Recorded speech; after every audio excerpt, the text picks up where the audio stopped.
In tonight's WGN Investigates, it's a question all parents have asked. How safe are kids online and on their phones? Well, increasingly, it is the avenue of choice for offenders to gain access to kids. An investigative reporter Ben Bradley spent some time with the specialized unit working to protect children. Just go straight. Go straight. That's what I mean.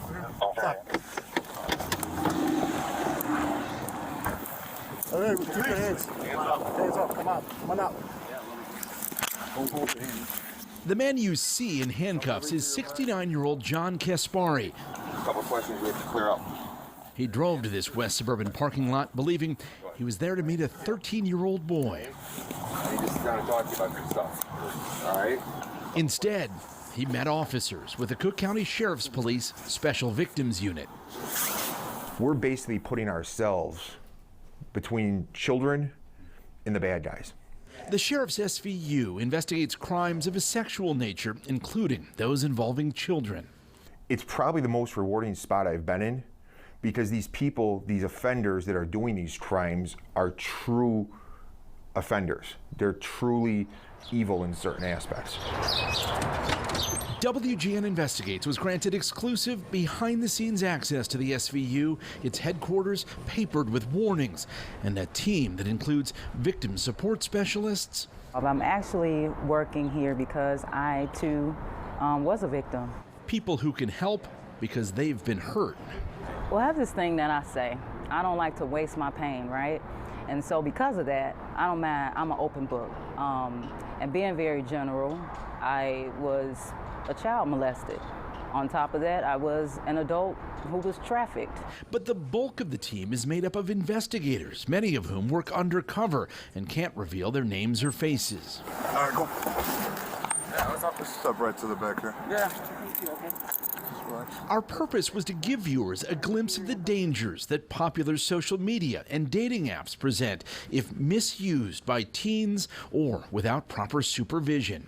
But as a parent, you really have to know what's going on in your house. These bad guys know how to get in those sites, know how to befriend them, and that's how it starts. If that's how it starts, the grooming often continues via text. So investigators, if pursuing potential predators, carry on the conversations. You're playing a character. Sometimes there might be even 4 or 5 phones on the desk here. Building the cases can be tedious and involve viewing the worst of the worst. And they see some of the ugliest side of humanity. Explicit images of children extracted from cell phones and websites. And that's got to take a toll. It does.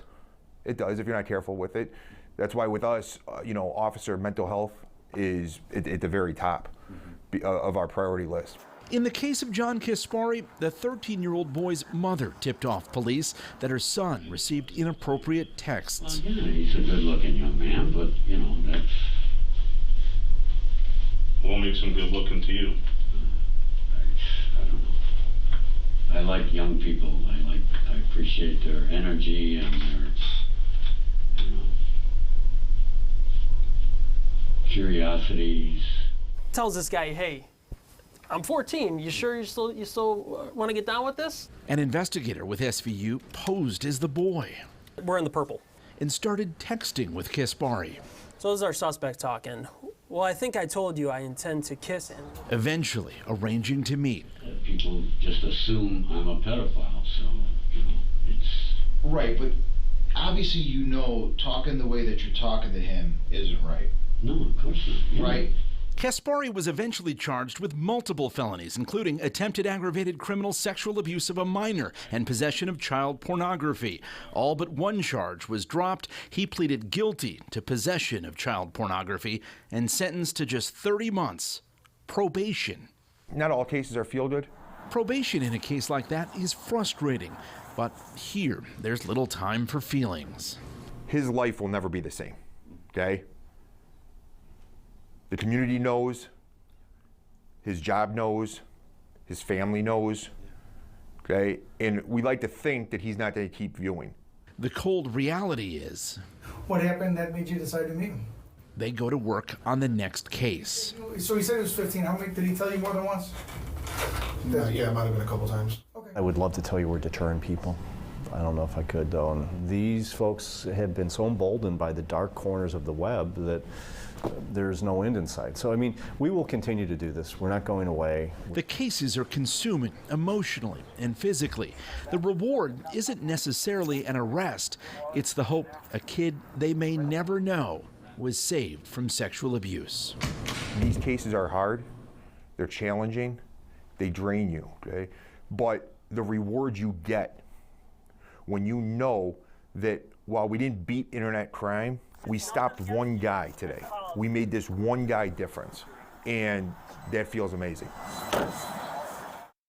As suburban police budgets are stretched thin, some departments have scaled back their specialized units, which means more work for this Cook County Sheriff's team, which acts as a backstop to departments across the county. Ben Bradley, WGN Investigates. Man from South Barrington is facing